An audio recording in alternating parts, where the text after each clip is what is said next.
So our first presenter this afternoon received his bachelor's and master's degree in human nutrition from Virginia Tech and his PhD in nutritional biochemistry from the University of Illinois. After a 5-year stint as a research associate studying lipid biochemistry and cardiovascular disease at Cornell University, he was a senior cardiovascular pharmacologist for 7 years. But for the past 23 years, Dr. Quig has been the Vice President of Scientific Support for Doctors Data, Inc. All right, his focus is on toxic elements, methylation, and amino acid metabolism, the applied biochemistry of endogenous detoxification, and the influence of the gastrointestinal microbiota on health. Everybody, please help me welcome to the stage Dr. David Quig. So I've been doing CME presentations for about 20 years now, and I have to tell you right up front that this was one of the most challenging presentations that I had to put together, because several months ago Dr. Willoughby had called me on a Saturday afternoon on my cell phone, and he asked if I would talk about metals affecting the gastrointestinal microbiota. And given that over the past 6 years there have been about 25,000 papers published about the amazing gastrointestinal bugs, I thought, sure, that'll be easy. I have an interest and expertise with metals, so I put it off for a while. And then I started scouring the literature, and much to my dismay, there wasn't diddly there. And so I called Dr. Willoughby and told him, and he said, well, do you want to change the topic? And I said, no, there's enough other tangential stuff that I can provide a little bit of something for this very diverse professional crowd. So the gastrointestinal microbiome is truly amazing, and most interesting to me is the metabolic activity in that microbiome. And so what I want to talk about today is what little has been published, and we're going to have to step into the Wayback Machine at times, about toxic metals and toxic chemicals as they affect the gastrointestinal microbial community and the metabolism therein.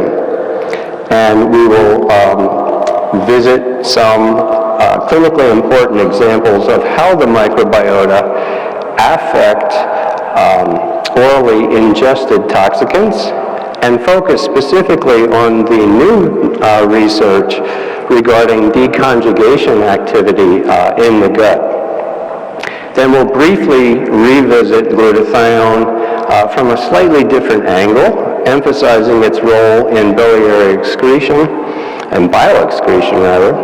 And then finally consider one of my favorite topics, the importance of supporting the gastrointestinal mucus barrier systems with potential for attenuation of the assimilation and reassimilation of toxins that the body has worked so hard to get rid of.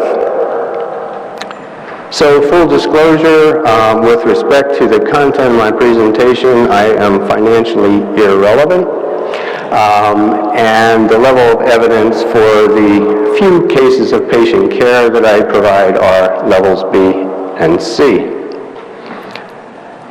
Now, one of my favorite editors and authors with respect to toxic metal metabolism is Dr. Bruce Fowler. And he worked with the ATSDR, and he stated the obvious, that we recognize that there are individuals within our population who are much more sensitive to toxic chemicals and metals as a result of several factors: age, diet, nutrition, genetics, and of course the total toxic load. But the reason I put this specific quote up here was the first acknowledgement that I've seen by a major governmental agency to suggest that, oh my, we forgot to think about the microbiome when we're thinking about toxicokinetic models. We've got this simple 2 and 3 pool model, but we've grossly overlooked this incredibly important community in the gut. So, what we're going to talk about today is the toxicant-induced disruption of the microbiome and also the microbial metabolism by the microbiome of those toxicants. So I can cover metals in probably about 5 minutes. There's just hardly anything out there. It's truly amazing, 25,000 papers. So it's coming with the advances in, especially with PCR-based analysis of the microbiome. We're going to see more coming, hopefully. So what has been published, cadmium, we know rapidly and markedly decreases the microbial abundance and diversity, and this is from mice models. Now, there is literature out there about the effects of environmental toxicants on the microbiomes in honeybees, salamanders, and various, two-headed toads and things like that, but I tried to pull the things that were at least a little bit closer to the mammalian system. So cadmium and lead have been studied, and at environmentally relevant exposure levels, that is, at the lowest observed adverse effect level, which is a little bit too late in my opinion, it's been demonstrated in mice that lead and cadmium invoke a pro-inflammatory state, and specifically increasing the bacteria within the Pteridobacter species, which are pro-inflammatory, and decreasing anti-inflammatory species within the Lactospiraceae family. And those happen to be key butyrate producers, which we're going to talk a lot about. Now, particularly for the dentists in the crowd, amazingly, there's not much out there with respect to mercury, especially inorganic mercury, on the microbiome. However, we do know from the fantastic, very famous monkey model where they implanted a boatload of amalgams in the monkeys and then followed all sorts of things. They found that putting the mercury in the mouth of the monkeys invoked a co-resistance in those monkeys, gut bacteria, to both mercury and to antibiotics. It's kind of a defense mechanism by the microbiome. And the greatest resistance was observed in the Enterobacteriaceae family, which includes those nasty, nasty pathogens in the Proteobacter groups, such as Salmonella, Shigella, Yersinia, Edwardsella, and toxigenic E. coli like the 0157. Now, the only paper that I could find about mercury and anything to do with the gastrointestinal bacteria was an older paper, and I believe it was from South America, gold miners, where they're exposed to elemental mercury in the gold mining process. And they also found there that there was a greater abundance of antibiotic resistance in the bacteria in the guts, particularly in the E. coli family in those gold miners. So that's pretty much it. Antibiotic resistance co-occurring with mercury resistance in the gut bacteria. Now, there was a very interesting study published about a beneficial effect of a exogenous probiotic administration on cadmium-induced genotoxicity. We all know that cadmium is a pro-carcinogenic, estrogen mimetic type compound, or metal. And what they did in this study was they used a probiotic mixture of bacteria in mice, so they added it to their diet for 5 weeks, and they found that this specific probiotic mixture decreased the cadmium-induced hepatic genotoxicity by about 20%. And that concoction included Lactobacillus rhamnosus, Acidophilus, and Bifidobacterium longum. So this probiotic enhanced decrease in cadmium-induced loss, the probiotic decreased the cadmium-induced loss of the Lactobacilli family in the guts of these mice. And very interesting, and a little bit hard to swallow. In vitro, this same probiotic concoction decreased the cadmium-induced DNA damage in hepatocytes by 48%. So here we're taking a probiotic mixture, incubating it with cadmium-exposed hepatocytes, which hopefully doesn't occur in vivo. So how could this possibly happen? How could this probiotic formulation decrease DNA damage directly in hepatocytes by almost 50%? Well, when you think about it, there's at least 3 possible mechanisms of actions. One would be direct binding of cadmium to the bacteria. Okay, this happened with hepatocytes. To the cell membranes, perhaps, of the bacteria. And I think that's a little bit of a stretch. Secondly, it may be an effect of specific glycoproteins or proteins in the membrane coat of the bacteria that actually has anti-mutagenic activity. And I suggest that because that has been demonstrated from 3 different glycoproteins isolated from kimchi, which is fermented cabbage, and that was specifically from Lactobacillus plantarum. And the third possibility is a lactobacillus activation of the NRF2 cytoprotective response. And we'll get more into that. So let's first address a potential direct binding role of beneficial bacteria for these divalent cations, toxic metals. Now, the composition of the probiotic cell wall contains a thick layer of peptidoglycans, teichoic acid, which is a negatively charged glycopolymer. So it has a lot of negative charges, specific proteins, and polysaccharides.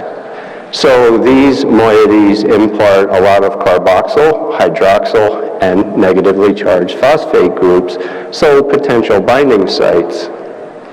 And in fact, in vitro, Lactobacillus and Bifidobacterium species, it's been demonstrated that there is reversible binding of lead and cadmium to the surface. So it's not actually incorporated into the bacteria, they're not metabolizing it, but binding to these surface coat components. So really the question is, do you think that's really enough to prevent absorption and reabsorption of the toxic metals? It may contribute. I don't think that's the primary role by which these probiotics decrease genotoxicity. Now, being a biochem nerd, I love metabolic pathways, and I really, really like pictures. So my favorite mechanism of action here is an indirect effect of the lactobacillus which has been shown to activate NADPH oxidase 1, NOx1, which causes a release of reactive oxygen species. Now, what's important about that is the NRF2 is anchored in the cytosol to a protein called KEAP1. And KEAP1 has an abundance of reduced cysteine molecules, which is part of that bridge anchoring NRF2 in the cytosol. So with the release of these reactive oxygen species, you oxidize the cysteine to cysteine, and that releases the NRF2, so now it can go into the nucleus, bind to the antioxidant response element, which induces the gene expression of a whole host of antioxidative and cytoprotective enzymes and compounds. In fact, in total, activation of that pathway can estimated to quench up to 1 million free radicals per second. So induced by free radicals and then all these cytoprotective mechanisms protecting against especially things like the hydroxy radical, which causes that direct DNA damage. Now, another reason that I favor this particular mechanism is because there's some really exciting research about a surface protein and everybody's heard of Akkermansia mucinifera. Okay, it's the superhero probiotic of the decade. And Akkermansia is a mucolytic specialist, but it has very, very profound anti-inflammatory properties. And the pharmaceutical industry is very, very interested in a specific surface coat protein on Akkermansia because that protein by itself, even with dead bacteria, invokes the anti-inflammatory response, and they're trying to create peptides or mimetic molecules that can be used to control inflammation in, say, ulcerative colitis. Now, there's a problem with this model, and the artist's depiction shows the lactobacilli binding directly to the endothelial cell. That doesn't happen. Enterocytes are protected by this fuzzy glycocalyx. No bacteria binds directly to the endothelial cells.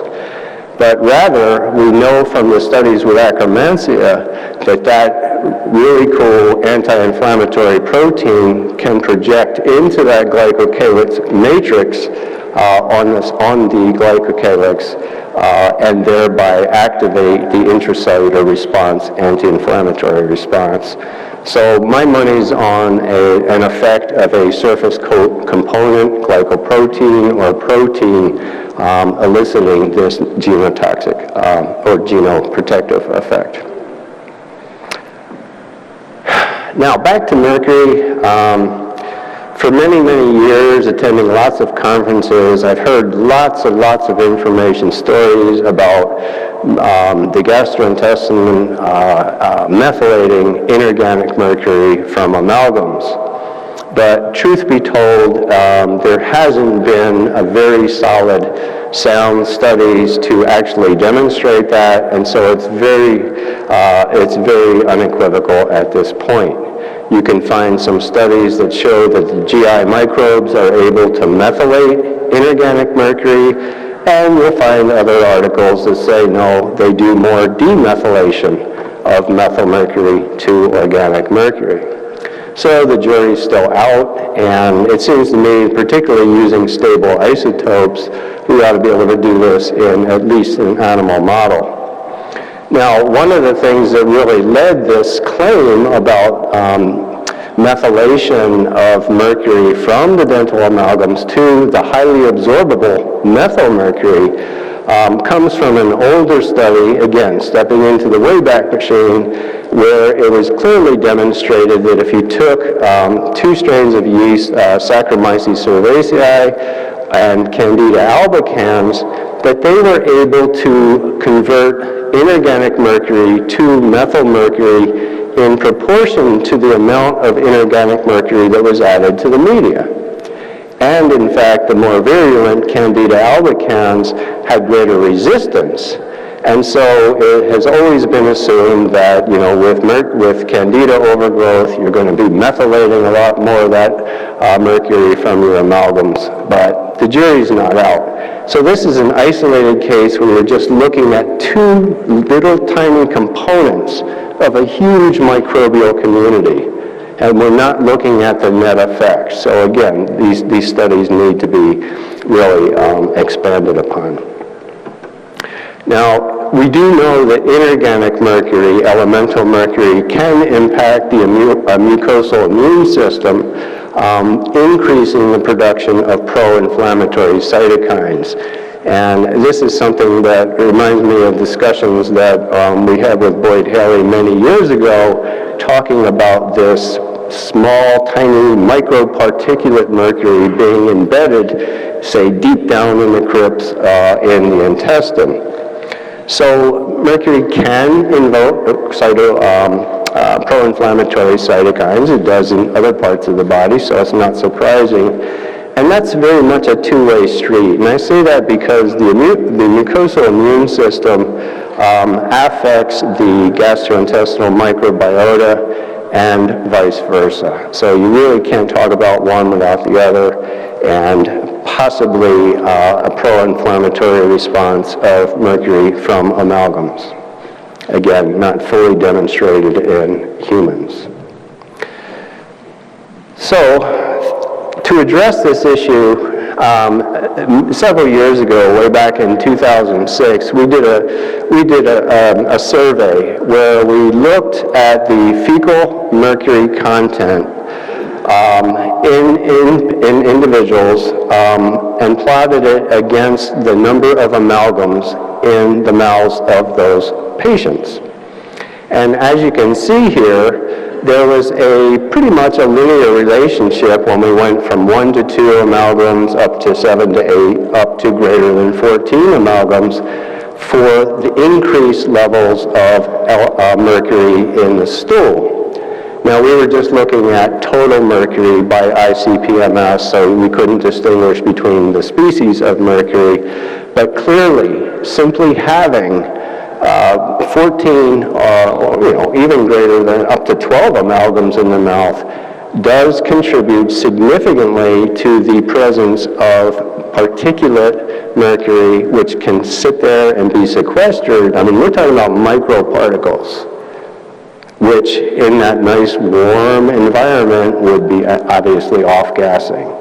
So here we have demonstrated that clearly just putting the mercury in the mouths of people, you are increasing the amount of mercury in the gut and potential effects on the microbiota and its metabolism.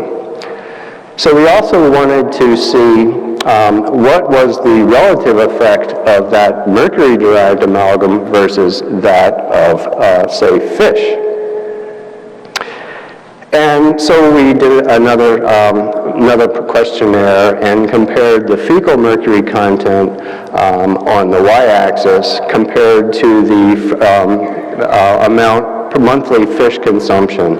And again, you can see a relatively linear relationship, highest obviously at greater than a pound of fish a month rather, but the actual amount of mercury there, even with over a pound of fish per week, was equivalent fecal mercury to only someone having 1 to 2 amalgams. And that's not surprising because methyl mercury is nearly 100% absorbed due to its methyl group. And also, so this really would argue against significant demethylation.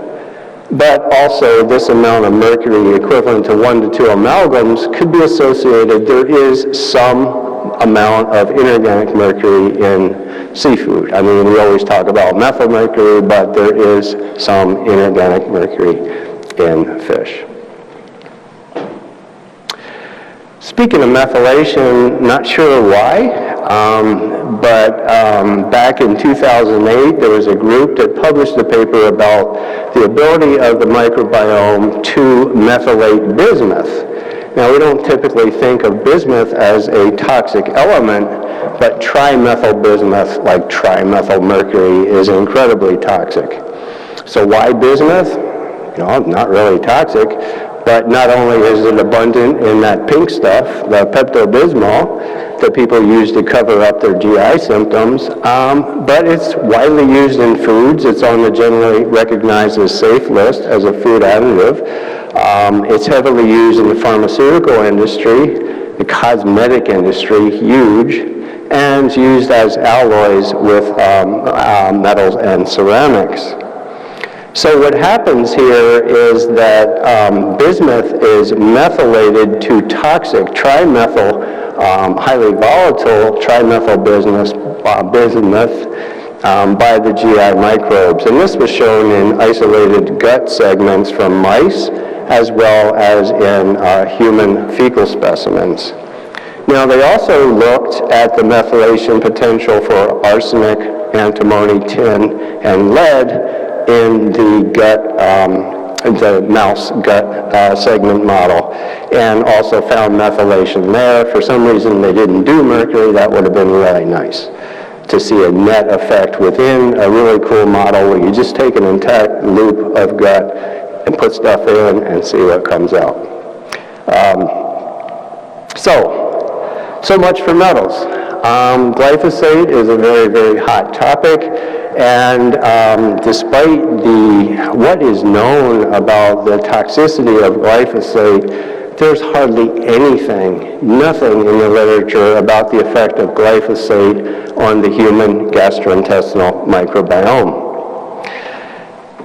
But we do know from pasture animals, like horses and cattle, that glyphosate at very low concentrations really knocks down the presence of a commensal bacteria in the human gut, the abundant Enterococcus faecalis group, knocked out at the lowest concentration of glyphosate.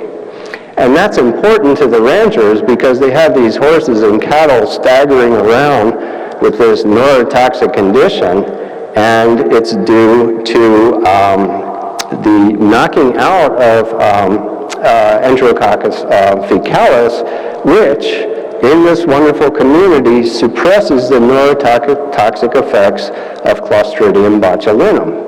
So it's really important to study in horses, but still nothing about humans. Now, we do know also from poultry, farm animals are very important, right? Your patients are less important, apparently.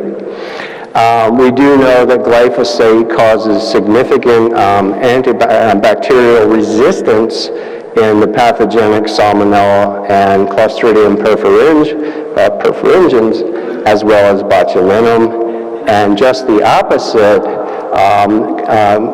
glyphosate has a moderate to high ability to knock out beneficial bacteria such as Enterococcus, Bifidobacterium, and Lactobacillus species. Now, we also know from much more recent papers about glyphosate that it knocks out the Shikimadi pathway, which is prevalent in bacteria and plants, but not in humans. But that's still important because we are in large part bacteria. We're just vectors for bacteria. And glyphosate has been shown to have a negative impact on beneficial bacteria, decreasing their energy production and motility. And it compromises the metabolism of essential aromatic amino acids, tryptophan, tyrosine, phenylalanine, which of course are neurobiogenic amines, translation, precursors to neurotransmitters. And again, we know that there is resistance by pathogenic Clostridium and Salmonella to the glyphosate. Now, this is important talking about the Clostridium species, their resistance, because some Clostridium species clusters produce neurotoxic metabolites which may affect neurological disorders. This has been pretty well defined for children with autism. And in fact, in a mouse model, a low concentration of glyphosate actually induced anxiety and depressive-like behaviors with chronic exposures in the mice. Now, everybody's sitting down, right? In this paper, they mentioned that the chronic low-dose exposure here was very relevant because it was at or near the level of the U.S. acceptable daily intake of glyphosate. Who does that? Who does anybody know who comes up with an acceptable daily intake of a toxin? It's crazy. Next thing you know, they're going to be calling it a micronutrient. All right? So this is 1.75 milligram per kilogram body weight per day. So for me, about 120 milligrams of glyphosate a day is the accepted daily intake. I need to boost my intake. And it has been shown to decrease the abundance of Corynebacterium, Firmicutes, Bacteroidetes, and Lactobacillus. So that's about all we know right now on glyphosate. And I would suggest if you want to talk more about glyphosate in general, talk to Dr. Robert Waters. He's done a lot of research on this. Now, there's another compound, a common environmental compound, an organophosphate pesticide, very commonly used on fruits, vegetables, walnuts, and vineyards, so possibly in your wine, and that's chlorpyrifos. And chlorpyrifos has been banned in I think about 11 states right now, hopefully more soon. And in an in vitro simulator model using human stool, they found that this organophosphate pesticide was associated with dysbiosis, with high Bacteroides and low Lactobacillus bifidobacterium. This was also demonstrated in a rat model in vivo, again at low doses. I don't know the acceptable daily intake of this organophosphate.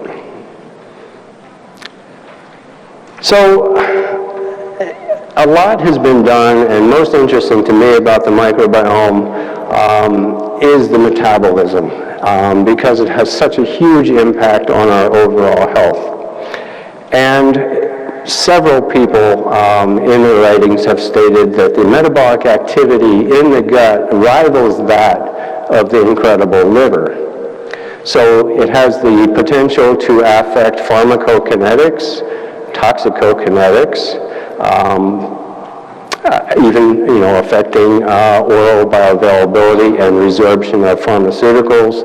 And some of those reactions include reductions, hydrolysis, deacetylation, decarboxylation, denitrification, and deconjugation activity, which I really want to talk more about.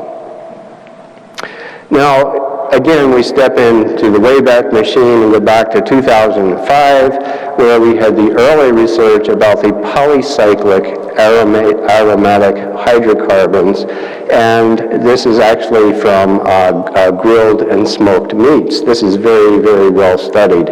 And normally when we think about polycyclic aromatic hydrocarbons, PAHs, we think of incompletely combusted carbon fuels.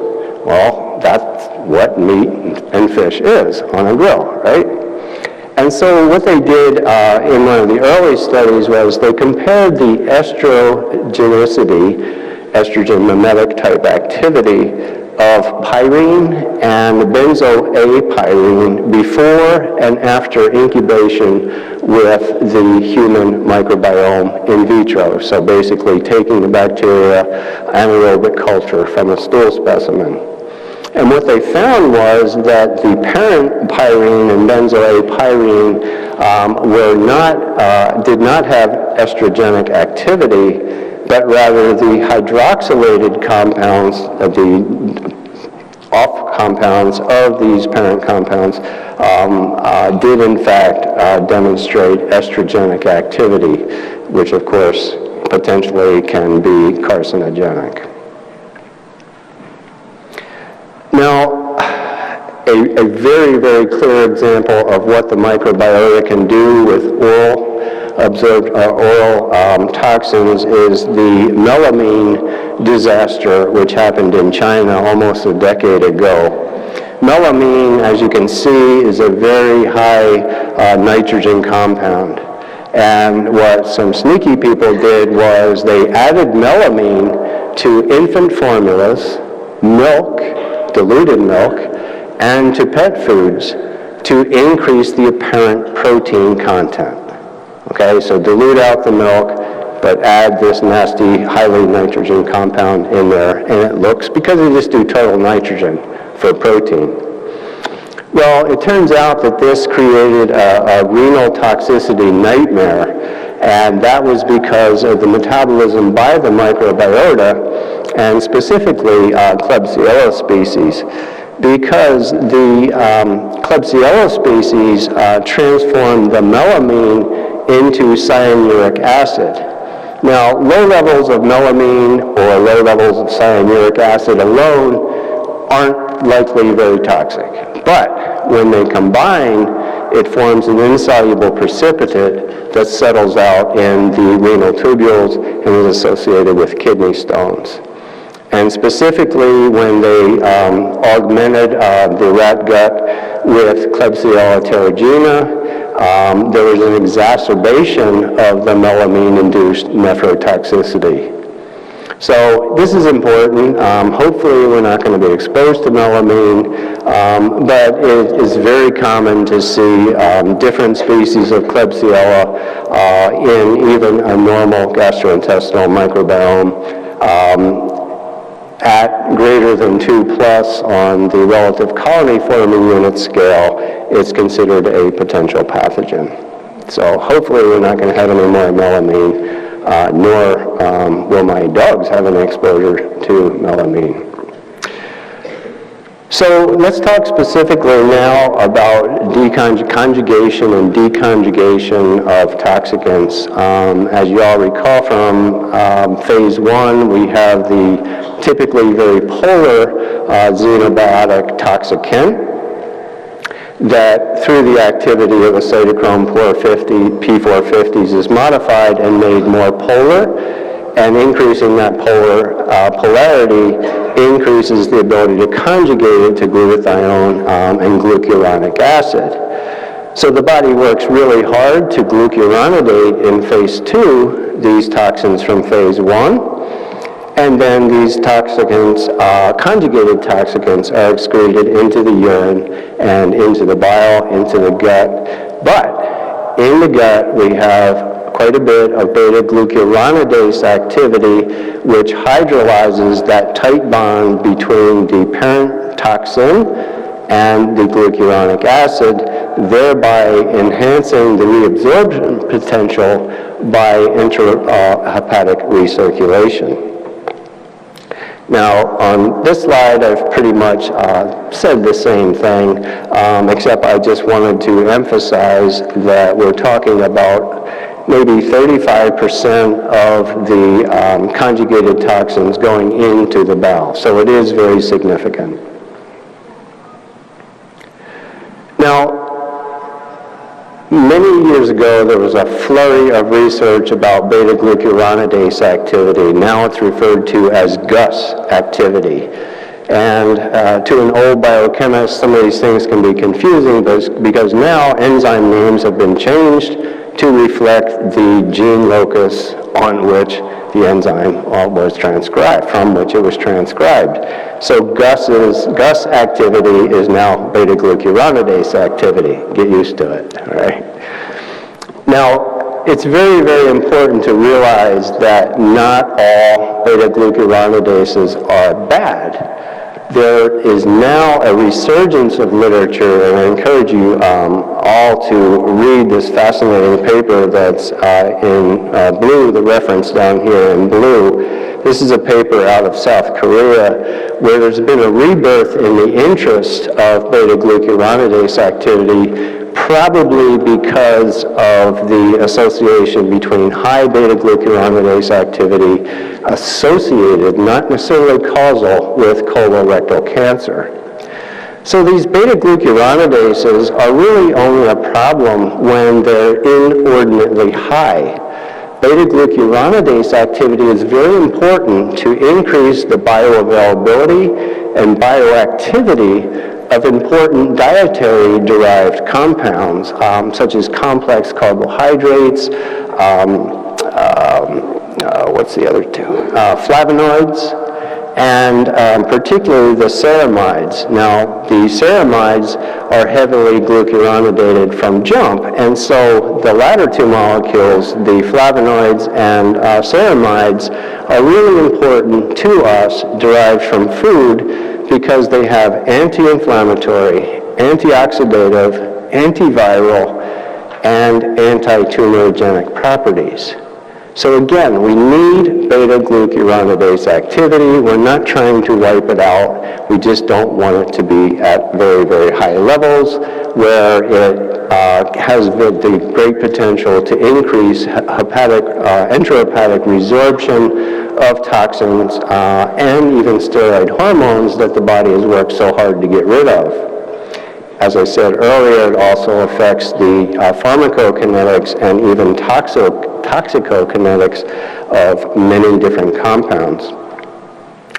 Now, this paper that I referred to is absolutely fascinating because they included is a multidisciplinary approach where they actually characterized and looked at the physical structure of all these different beta-glucuronidase proteins and grouped them according to functional categories, functionally related groups, that is their greater affinity or potential to hydrolyze specific chemical entities. And those entities varied in structure based on their hydrophobicity and the size. So they actually go in and show you these pictures of the actual loops and see where different size toxins can fit in and the hydrophobic nature of those pockets. Now, the net take-home message from this fascinating paper from 2018 was that the commensal bacteria appear to be less active for the toxic xenobiotic glucuronides, less. They still, all gastrointestinal beta-glucuronidases can hydrolyze the glucuronide that are formed from the toxins. And the commensals appear to prefer the more polar substrates, and those are derived from things like Bifidobacter, Lactobacillus, E. coli, Clostridium, Bacteroides fragilis, and Ruminococcus navis. The pathogenic and opportunistic bacteria, rather, appear to be more culprits associated with the xenobiotic-induced toxicity, releasing the parent compound and being associated with direct damage to the epithelium of the gut. But again, it's not absolute. All beta-glucuronidase activity can deconjugate these toxins that the body has worked so hard to get rid of. We know that high beta-glucuronidase activity is associated with higher fecal levels. Higher fecal levels of beta-glucuronidase are associated with higher circulating estrogens and lower fecal estrogens. This was a study of a large population of premenopausal Japanese women. Also, we know that dietary factors, which are a huge impact on the composition of the microbiome, a high-fat, high-meat, and low-soluble fiber diet is associated with higher beta-glucuronidase activity. And it's pretty much a typical North American diet. We also know that the activity is higher in association with a higher colonic pH. Colonic pH, which are above, say, 6.8, which obviously also favors the growth of pathogenic bacteria and yeast, and of course those pathogenic bacteria potentially having significant types of beta-glucuronidase. Now, the beta-glucuronidase activity can be induced, so the expression of the protein beta-glucuronidase, or GUS, can be increased by specific chemical entities, and that would include IQ, which is an imidazole quinoline type compound that has known carcinogenicity. It's derived from grilled and smoked meats, as I mentioned before. Now, the gut GUS activity delays the elimination of endocrine-disrupting bisphenol A. So again, you have the body working very hard to get rid of bisphenol A, going into a gut that has high beta-glucuronidase activity, reintroducing and giving a second phase and a second plasma appearance and exposure to the host. So the potential for altering the toxicokinetics, basically by extending the half-life, by reintroducing it back into the body, is what we're talking about here. So, what we all want to know, potential interventions for inordinately high beta-glucuronidase activity in the gut. Modify the diet, which modifies the microbiome. The greatest single affector of the microbiome diversity and abundance is diet. You look at something like a ketogenic diet, this crazy new carnivore diet, or a very extreme FODMAPs diet, all associated with significant disruption of the microbiome. They're not sustainable diets.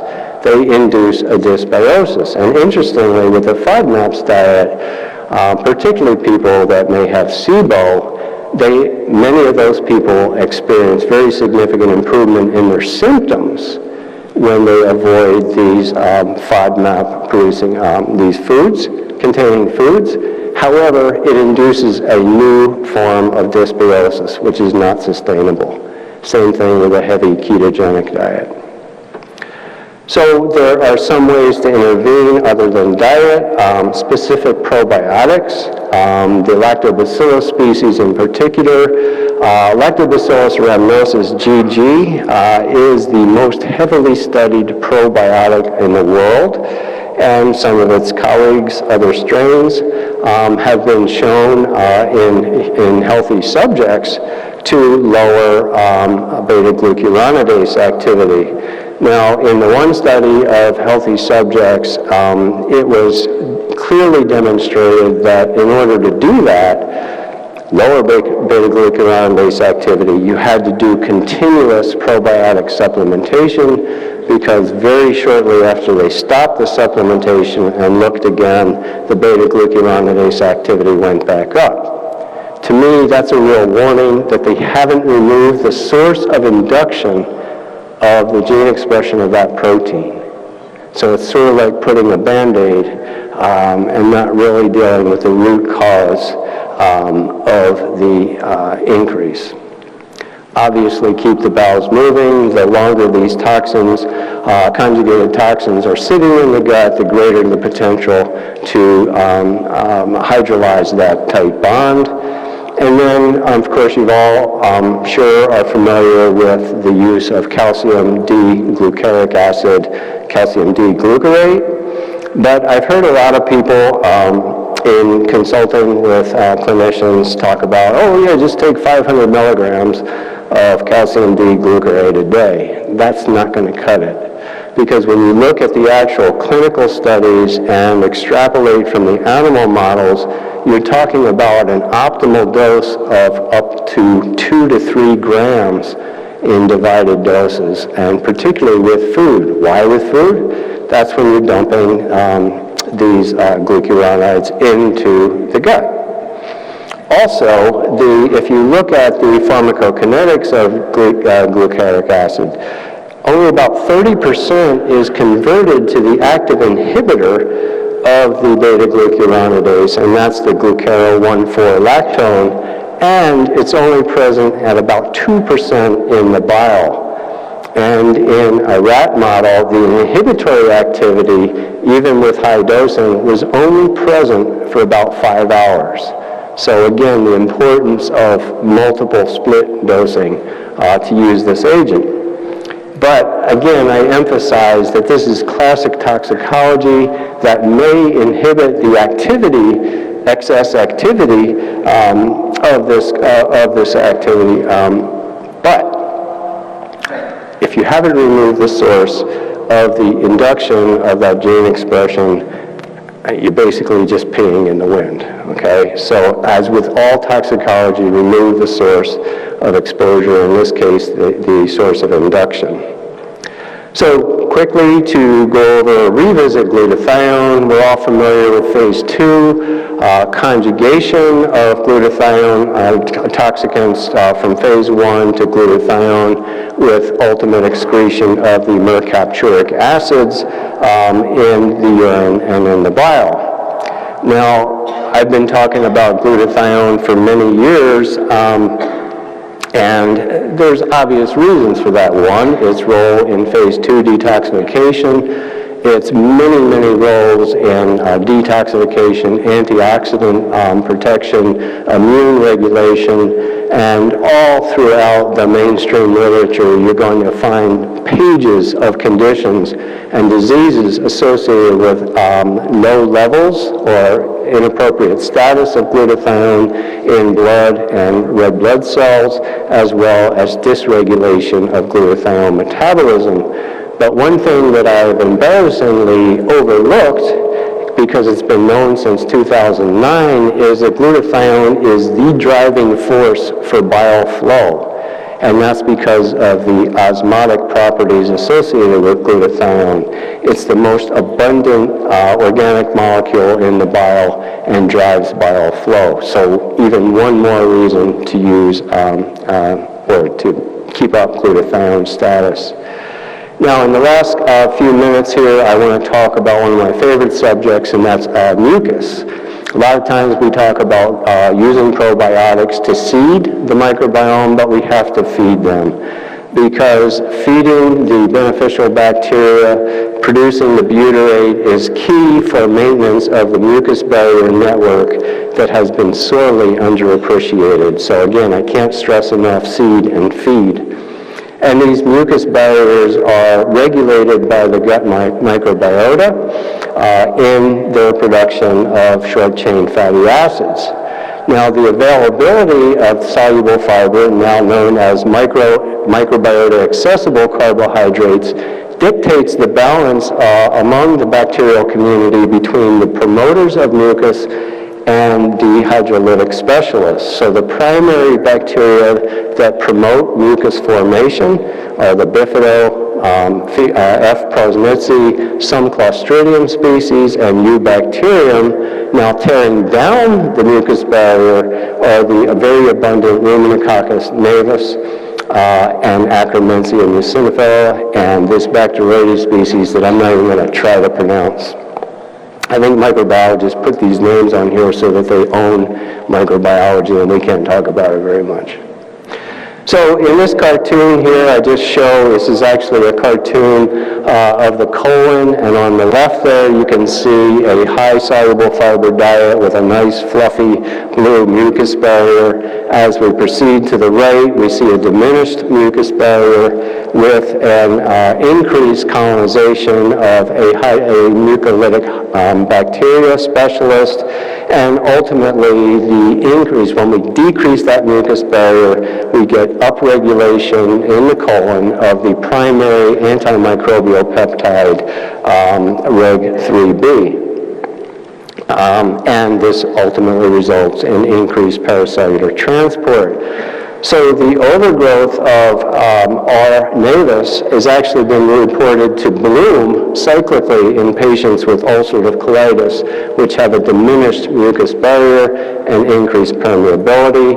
And interesting to note for this group, this particular bacteria is very tolerant of the high oxidative stress associated with an IBD ulcerate UC gut. So where else do we have potential for high oxidative stress in the gut? Metals and chemicals. So these mucus blankets are critical, and I want to just kind of put something out there with respect to why we need to really consider this in any detoxification efforts and preventive purposes. Now, the primary mucin is MUC2, and it's secreted by the goblet cells in these nice little pleated sheets. And because of their high oligosaccharide content, they form this incredible gel network. I have to wrap it up quickly. So basically what I want to stress here is that the innermost thin layer mucus blanket actually forms a river. It turns over hourly, and with normal peristalsis, we can increase the flow of toxins and pathogens out of the gut. When we go to the colon, we're talking about more heavily sulfated and much more dense mucus barriers.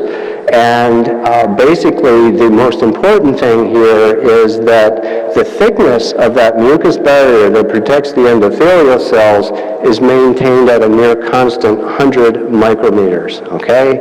Very importantly, it expands at a rate of about 2 micrometers per minute, and with a turnover of about 6 hours. So just envision it pushing stuff away from the absorptive surface. So we might consider supporting the rapidly expanding 3D gelatinous sulfated matrix to attenuate the influx of toxicants and deconjugated toxins. So my takeaways are pretty straightforward. Toxicants can affect dysbiosis, bacterial abundance, and diversity. The net microbial metabolism may affect toxicokinetics. Diet has an absolutely huge effect on the individual's microbial community. Inducible beta-glucuronidase may stymie your heroic detoxification efforts, and robust mucus barriers are associated with a healthy microbiome, and the gastrointestinal ecosystem should be considered when addressing all environmental toxicants. And thank you kindly for your attention.